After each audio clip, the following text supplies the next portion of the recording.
insonning kasbiy qiziqishlari avvalo oiladan boshlanadi deb o'ylayman. Rivojlanish ham, shakllanish ham aynan oiladagi tarbiya bilan bog'liq.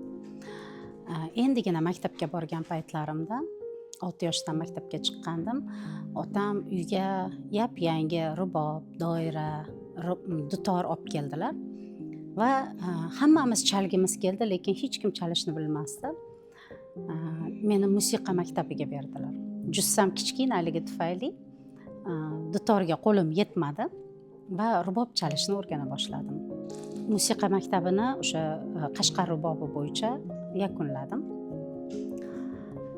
Bugungi kunda unaqa ko'nglimdagidek chala olmasam ham, lekin o'sha yerda, o'sha maktabda olgan bilimlarim, mana shu san'atga bo'lgan qiziqishim aynan o'sha davrda shakllandi deb ayta olaman. Bundan tashqari onam kutubxonachi bo'lgan, kutubxonachilikdan juda ham ko'plab kitoblar o'qib berardilar. Harf tanimagan paytimda, harf taniganimdan keyin o'zim o'qishni boshlagandim. Maktab paytlarimda 5-sinfda o'qiyotganimda maktabimizga bir ustoz keldilar, to'garak ochdilar. Yosh qalamkashlar degan to'garak. Ushbu to'garakda o'zi aslida she'rlar ozgina mashq qilib turardim, nimalardir yozgim kelardi, yaxshi o'qirdim maktabda va shu to'garakka qatnay boshladim. O'sha ilk she'rlarimni ustozga ko'rsatdim.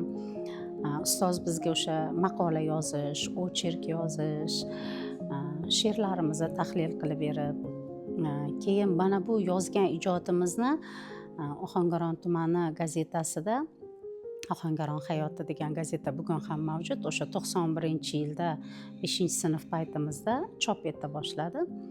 İlk marta o'sha 5-sinfda o'qiyotganimda 11 yoshimda ijodim namunalari nashr etildi.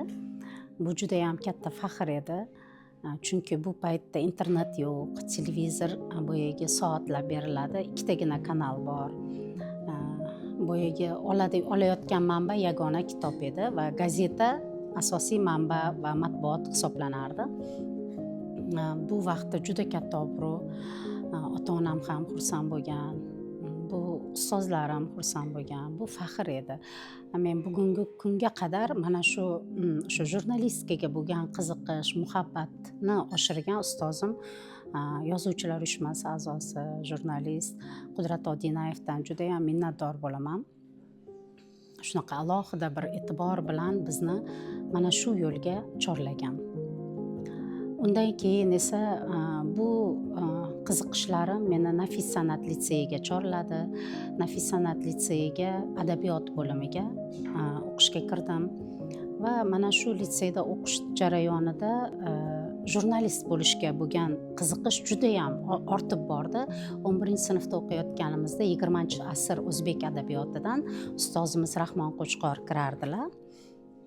Va shu ustozimiz bir kun shunaqa insholar yozdirardilar, shunaqa bir chiroyli insholar yozdirardilar.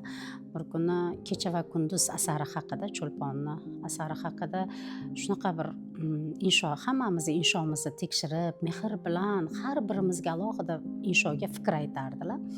Bir kun keldilarda shundoq sinfda meni yozgan inshoyimni e'tirof etdilar. Agar Cho'lpon tirik bo'lganda edi, kunduzim boshlanibdi deb xursand bo'lgan bo'lardi dedilar. Bu juda ham katta e'tirof edi men uchun. Shunaqa bir katta to'lqinlanganman, ilhomlanganman. Yozishga bo'lgan ishtiyoq, qiziqish paydo bo'lgan. Mana shu vaqtda bilasizmi, ustozimiz xuddi shu biz bilan 11-sinf o'quvchilariga dars berish bilan birga jurnalistikada 5-kurslarga ham dars berganlar. Shunda bizga kim bo'lmoqchisan deb so'raganlarida jurnalist deganimizda ustozim maslahat berganlar. Yo'q, boshqa sohani tanlagin, bemalol boshqa sohani tanlasang ham shu jurnalist bo'lib ishlash mumkin deganlar. Men shunda o'sha ustozimning maslahatlari bilan Badiiy akademiya ochildi, uni qoshida institut ochildi deyilganda, men san'atshunoslik yo'nalishini Kamoliddin Behzod nomidagi Milliy rassomlik va dizayn institutini tanlaganman va u yerga o'qishga kirib 2-kursimdayoq Yoshlar radiosi ochilgan. O'sha paytda yangi ochilgan payt edi, 98-yili. Shu yili oktyabr oyida efirga chiqqanman. u yerda ham radio men uchun juda katta maktab vazifasini o'tagan.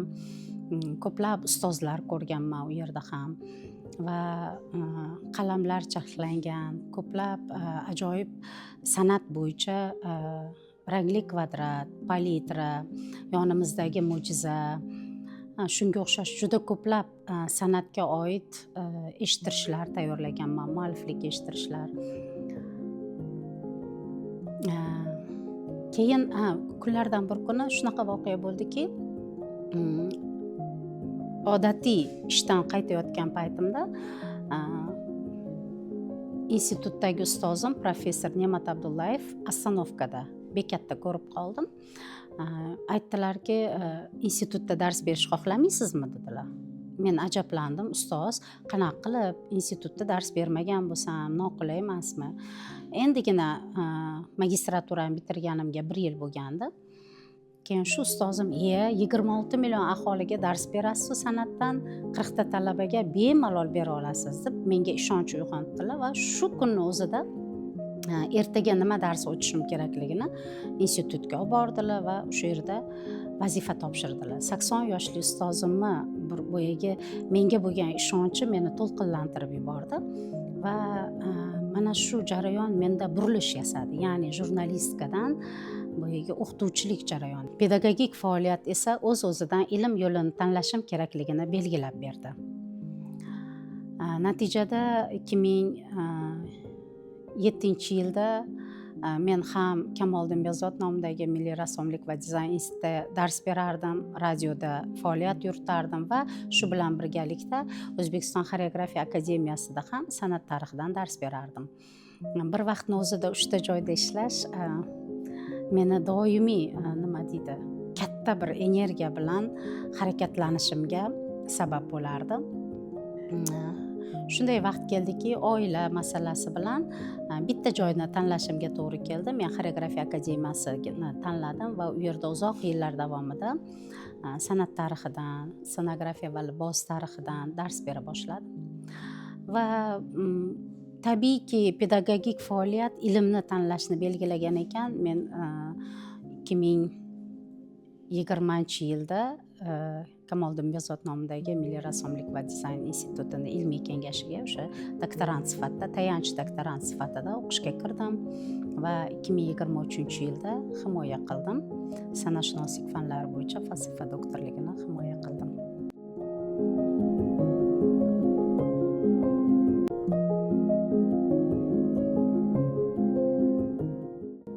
Ilm yo'liga ertaroq kelardim. Chunki bu yo'lni bilasizmi, uzoq yillik tajribadan so'ng boshladim-da.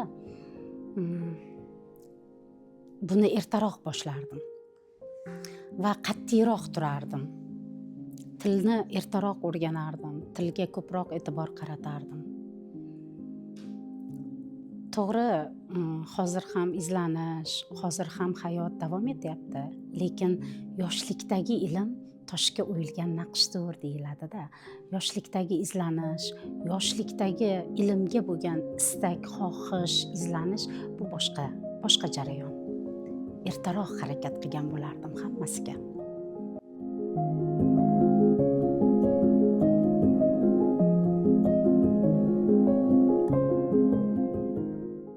Dars o'tish jarayonida imkon qadar qiziqarli qilib o'tishga harakat qilaman. Shekilli, balki shunaqa bo'lsa kerak. Bir necha marta shunaqa savollarga duch kelganman. Xoreografiya akademiyasida bir 10 yildan ortiq pedagogik faoliyatim davomida bilasiz, raqqosalar, balerinalar ko'plab chet el gastrollarida bo'lishadi, xorijda bo'lishadi va ko'plab joylarni kezishadi. Men esa tabiiy ravishda o'sha xorijiy g'arb san'atidan ham butun dunyo san'at tarixini o'taman va shunday bo'ldiki, shunaqa bir ko'p voqealar bo'lardiki, ulardan birini aytib bermoqchiman. San'at tarixidan bitta darsida talabamiz turdida Parijdagi Notre Dame de Paris ibodatxonasini eksteriyeri, interyeridagi bir qiziqarli jihatlar, bir go'zal bezaklari haqida ta'riflab berayotganimda ustoz, mana shu ibodatxonani atrofida yurgan ekan va qayergadir borgan, nima qilgan, ustoz bu yerda mana bularni ko'rganmidingiz, mana bu joylarni ham borganmisiz, mana bu joylarda qiziqarli narsalar bor, shu haqida fikringizni ayting deyapti. Men xijolat bo'ldim, lekin gapini bo'lmadim, oxirigacha gapirsin deb.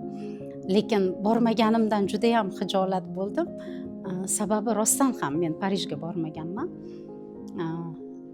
Indamay eshitdim. Keyin talabamiz shunaqa bir o'zini taassurotlarini ayta turib, ustoz, agar men shunaqa bir ichkarisi shu qadar go'zalligini, shu qadar qadimiy, shunaqa bir bezakdorligini bilganimda edi, ustoz sizni darslaringizni ertaroq eshitganimda edi, men albatta ichini uzoq vaqt tomosha qilgan bo'lardim deb shunaqa bir afsus bilan aytgan. Bunaqa voqealar juda ham ko'p bo'lgan. Masalan, Luvrga borgan talabalarimiz, bu yerga Amerikaga Metropoliten muzeyiga borgan. Muzeyni yonidan o'tgan, lekin ichkariga kirmagan va men o'sha san'at asarlari haqida gapirayotganimda o'sha mana bu muzeyda saqlanadi bu asar esa mana bu muzeyda saqlanadi deb aytib o'tib ketayotganimda talabalar shunaqa bir afsus bilan, ustoz, agar men shu darsingizni ertaroq eshitganimda edi, albatta gastrolga borganimda shu muzeyni yonidan o'tgandim, kirgan bo'lardim. Siz ta'riflayotgan asarni o'z ko'zim bilan ko'rgan bo'lardim. Bu qadar bebaholigini his etgan bo'lardim deb ko'p marta shunaqa fikrlar aytishgan. Lekin shunaqa talabalarim bor edi. Ular qayergadir gastrolga ketishdan oldin keyingi safariga aytadigan bo'lishdi. Ustoz, men Hindistonga boryapman. Ustoz, men Koreyaga ketyapman. Koreya tarixi, Koreya san'ati haqida gapirib bering, yo'q Hindiston san'ati haqida gapirib bering deb murojaat qiladigan bo'lishgan va tabiiy ravishda ularni iltimoslariga binoan albatta bu san'at tarixi haqida fikrlarimni, o'sha kitobdan o'qiganlarimni bayon qilib berardim. Ular katta taassurot bilan qaytib kelib, prezentatsiyalar bilan shunaqa suratlarini ko'rsatib, darsda san'atni juda chiroyli qilib javob berishadi san'at tarixida.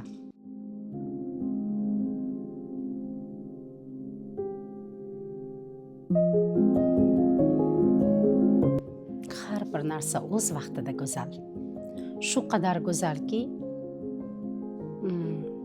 har bir damni, har bir onni, har bir nafasni qadrini his etish kerak. Ya'ni yoshlikmi? Yoshlikda shunaqa bir ilm olish kerakmi? O'qish kerakmi? Shu qadar ilm olish kerakki, butunlay qamrab olish kerak. Butunlay ilmni ichiga sho'ng'ib ketish kerak. Har bir vaqtni o'zini qadrini his etish kerak deb o'ylayman.